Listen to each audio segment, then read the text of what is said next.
Serial में तुलसी ने एक बार फिर बहुत बड़ा कदम उठाया है। वह इतिहास को दोहराने जा रही है। जिस तरह तुलसी ने अंश को उसके बुरे कर्मों की सजा दी थी और उसे गोली मार दी थी, उसी तरह अब वह एक बार फिर गुनहगार को उसके कर्मों की सजा देने के लिए तैयार है।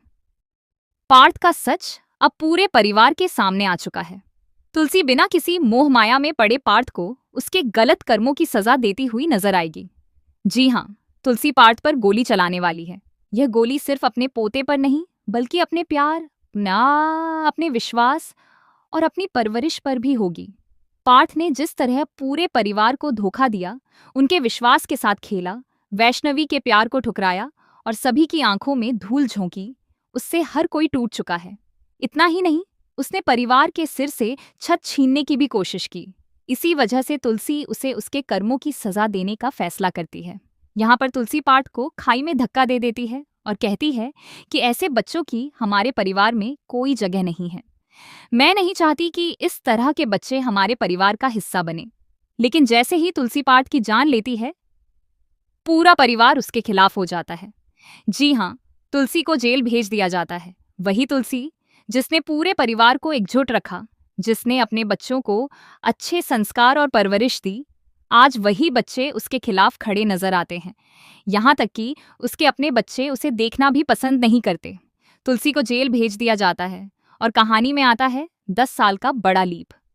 तुलसी के जाने के बाद उसका शांति निकेतन अब शांति निकेतन नहीं, बल्कि अशांति निकेतन बन जाता है। वहां से शांति का नामो निशान मिट जाता है। जिस तुलसी ने उस घर को अपने संस्कारों से सींचा था, उसके जाते ही वह घर सूख जाता है। रिश्तों की मर्यादाएं टूट जाती हैं और कोई भी रिश्तों का सम्मान नहीं करता। जब 10 साल बाद तुलसी अपनी सजा काटकर वापस लौटती है, तो वह अपने बच्चों और परिवार से मिलने के लिए तड़पती है।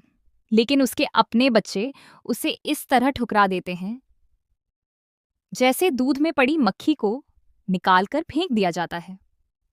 जब तुलसी अपने शांति निकेतन की हालत देखती है, तो उसकी आंखें नम हो जाती हैं, क्योंकि यह वह शांति निकेतन नहीं रहा जो कभी मंदिर जैसा पवित्र हुआ करता था।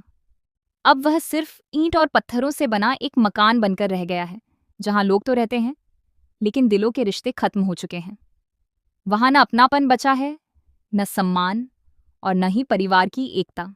हर तरफ सिर्फ अपमान, स्वार्थ और अधर्म का माहौल नजर आता है।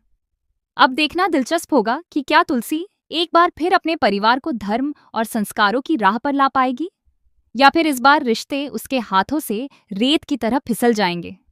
आपको क्या लगता है? क्या तुलसी को अब परिवार की जिम्मेदारियों से दूर होकर अपने लिए जीना चाहिए, या फिर एक बार फिर परिवार के मोह माया में पड़कर सबको जोड़ने की कोशिश करनी चाहिए? अपनी राय कमेंट सेक्शन में जरूर बताइए।